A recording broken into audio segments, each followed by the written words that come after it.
If I were to ask you, what would you like to learn?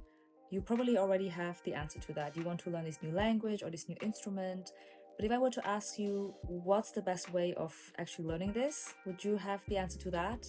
Well, I'm here to explore different scientifically proven ways of learning, and I'm also here to share everything I learned along the way. This is Ways of Learning, where we explore different paths to learning and the science behind them.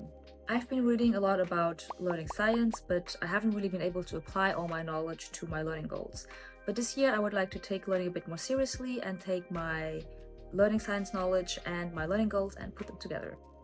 This year I would like to learn how to speak Chinese, become better at drawing, still learn how to navigate, and I would like to become just better at learning in general. That seems like a lot of learning goals at once, and most people would probably recommend to stick to one thing at a time. But from my reading, I actually know that learning multiple things at once can be very beneficial for your learning. In this book, Make It Stick, the authors explain that blocked practice, meaning repeating the same thing over and over again, can actually be bad for learning. Why is that? Block practice takes a dedicated amount of time in which you repeat a skill over and over again until you feel like you've mastered it. Once that's done, you move on to the next and then you do the same thing.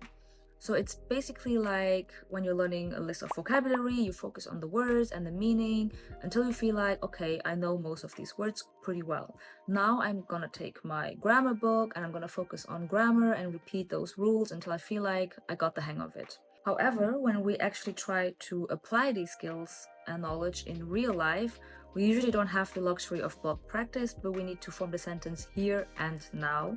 We need to combine the words and the grammar together. So what is better than block practice? The answer is varied practice. With varied practice, you jump from one topic to the next before you feel like you've mastered it.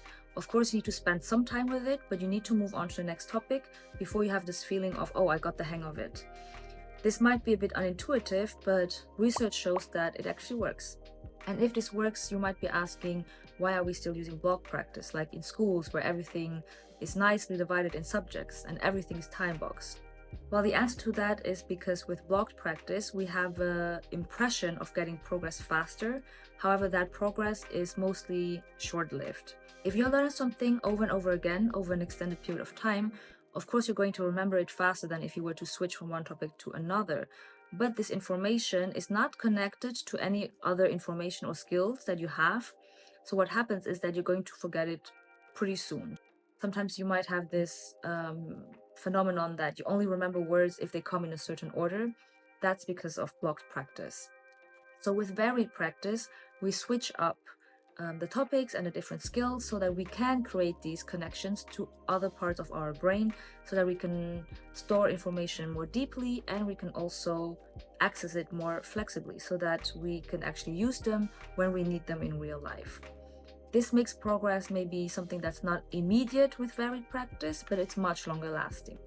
So this is great for people like me who love to jump between topics, but it can also work really well for people who are only interested in learning one thing in specific, because varied practice doesn't mean you're jumping from one topic to the next only, but also from one skill to the next. So if you're only interested in learning one language, like Chinese, for example, there are all these different skills like reading, listening, speaking that you can switch between.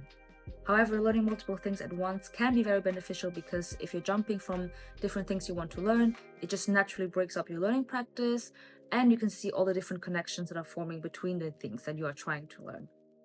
So with that, how many things are you trying to learn this year?